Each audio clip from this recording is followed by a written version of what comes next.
اللہ پاک نے اس طرح نرمی سے انسانوں کو سمجھایا کہ ان ساری چیزوں میں غور کرو، اس کے بعد سوچو، عقل سے کام لو کہ یہ ساری چیزوں کا پیدا کرنے والا کون ہے۔ دوسری جگہ ارشاد فرمایا ان اللہ فالق الحب والنوا، کہ بے شک اللہ پاک وہ ذات ہے، وہ ہستی ہے، وہ کامل القدرت ذات ہے۔ ان اللہ فالق الحب والنوا، کہ وہ ذات جو زمینوں کے اندر دانے اور گٹلی کو پھاڑنے والی ذات ہے۔ آگے فرمایا یخرج الحی من المیت ومخرج المیت من الحی، کہ یہ وہ ذات ہے جو مردوں سے زندہ کو برآمد کرتی ہے اور مردہ چیزوں سے زندہ چیزوں کو نکالنے والی ذات ہے۔ اس کا مطلب کیا ہے؟ مطلب یہ ہے، قرآن پاک انسانوں کو مخاطب کر کے کہتا ہے کہ انسانوں، جب تم زمین کے اندر، جس زمین کا ذکر قرآن نے بار بار کیا، اس زمین کے اندر کوئی دانہ بو دیتے ہو، کوئی گٹلی، کسی فروٹ کی گٹلی اس زمین کے اندر دفن کرتے ہو، ان اللہ فالق الحب والنوا، اللہ پاک وہ ہستی ہے کہ کچھ چند دنوں کے بعد جب یہ دانہ پھوٹتا ہے، جب یہ گٹلی پھٹتی ہے، اس کے اندر سے ایک اخوا نکلتا ہے، ایک پودا نکلتا ہے۔ کیا تم سمجھتے ہو کہ یہ ساری چیزیں خود بخود ہو رہی ہے؟ کیا اس دانے کے اندر پھٹنے کی طاقت ہے یا اس گٹلی کے اندر پھٹنے کی طاقت ہے؟ اللہ نے کہا نہیں، ان اللہ فالق الحب والنوا، کہ وہ ذات ہے اس کو پھاڑنے والی جس کو اللہ کہا جاتا ہے، ان اللہ فالق الحب والنوا۔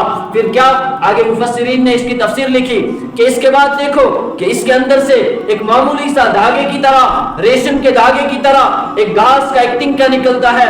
کیا اس گھاس کے تنکے کے اندر وہ طاقت ہے کہ زمین کو چیر کر اوپر آئے؟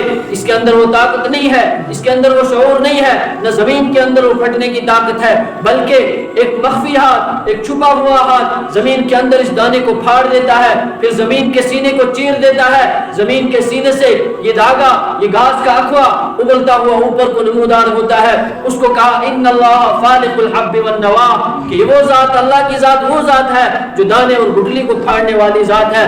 آگے فرمایا یخرج الحی من المیت، کہ اللہ کی ذات وہ ذات ہے جو مردہ چیزوں سے زندہ چیزیں نکالنے والی ہے۔ اس کے ہمارے سامنے بہت ساری مثالیں ہیں، ہم اپنی آنکھوں سے دیکھتے ہیں، لیکن ایک مثال آپ کو سمجھانے کے لیے اور اللہ کا فرمان یاد دلانے کے لیے بتاؤں گا کہ انڈا بظاہر ہماری نظروں میں مردہ ایک چیز ہے، لیکن جب اسی انڈے کو پھٹنے کے بعد جب اس میں سے زندہ چوزہ برآمد ہوتا ہے، یہاں پر جا کر انسان کی عقل مان لیتی ہے کہ اللہ پاک کس طرح مردہ چیزوں سے زندہ چیزوں کو برآمد کرتا ہے۔ یخرج الحی من المیت، قرآن نے کہا کہ وہ ذات ہے جو نکالتا ہے مردہ چیزوں سے زندہ چیزوں کو۔ اللہ پاک کی ہستی کیا ہے؟ اگر انسان غور کرے اپنے جسم کے اوپر، اگر انسان غور کرے اپنے مویشیوں کے اوپر، تو صاف صاف اللہ کی قدرت نظر آئے گی اور یہ سمجھ آ جائے گا۔ عقل والوں کے لیے اللہ پاک نے بہت ساری نشانیاں